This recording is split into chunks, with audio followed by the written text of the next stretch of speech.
Di sini adalah mitokondria. Mitokondria adalah salah satu organel yang ada di dalam sel yang berfungsi sebagai tempat berlangsungnya fungsi respirasi sel pada makhluk hidup. Terus ini ada aparatus Golgi. Berfungsi melepaskan sekresi pada permukaan sel, membentuk mikrosom serta akrosom, membentuk kantung vesikula untuk sekresi sel, dan membantu proses pembentukan dinding sel tumbuhan. Dan di sini ada nukleolus, adalah sebuah struktur terikat tanpa membran yang terdiri dari protein dan asam nukleat dalam inti sel. Di sini ada nukleus. Nukleus atau inti sel adalah nukleus adalah atau inti sel adalah organ sel yang berfungsi mengatur seluruh kegiatan sel. Dan di sini ada sentriol, adalah struktur berbentuk tabung yang terdapat dalam kebanyakan sel eukariota. Sentriol terlibat dalam pembelahan sel serta pembentukan silia dan flagella. Ini saya lupa menamakan, ini adalah mikrotubulus, adalah organ sel di dalam sitoplasma semua sel eukariotik, berupa silinder panjang yang berongga dengan diameter luar kira-kira 25 nanometer dan diameter dalam 12 nanometer. Dan di sini ada sitoplasma.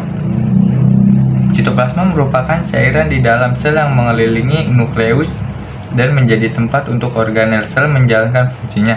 Dan di sini ada ribosom, itu merupakan organel yang berukuran kecil dan padat dalam sel dan berperan sebagai tempat sintesis.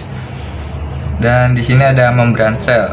Membran sel adalah membran semi-permeabel pada sebuah sel yang mengelilingi dan membungkus isi sitoplasma dan nukleoplasma. Membran sel memisahkan sel dari cairan interstitial dan di sekitarnya. Dan di sini ada retikulum endoplasma retikulum endoplasma halus, yaitu yang tidak diselimuti oleh ribosom, disebut retikulum endoplasma halus atau smooth endoplasmic reticulum. Fungsinya adalah untuk membentuk lemak dan steroid. Dan sini ada retikulum endoplasma kasar, yaitu merupakan tempat dihasilkannya membran protein membran tumbuhan dari ribosom, sehingga perlu dimasukkan ke dalam membran retikulum endoplasma itu sendiri dan ditahan di sana oleh bagian hidrofobik protein. Dan sini ada vesikel Golgi, merupakan salah satu organel yang terdapat pada sel makhluk hidup yang terdiri dari cairan tertutup oleh membran lipid bilayer. Fungsinya vesikel Golgi adalah sebagai transportasi yang mengatur protein dan lemak dari retikulum endoplasma ke badan Golgi. Dan di sini ada lisosom. Lisosom sendiri merupakan organ dalam sel tubuh yang berfungsi mencerna senyawa seperti karbohidrat serta protein.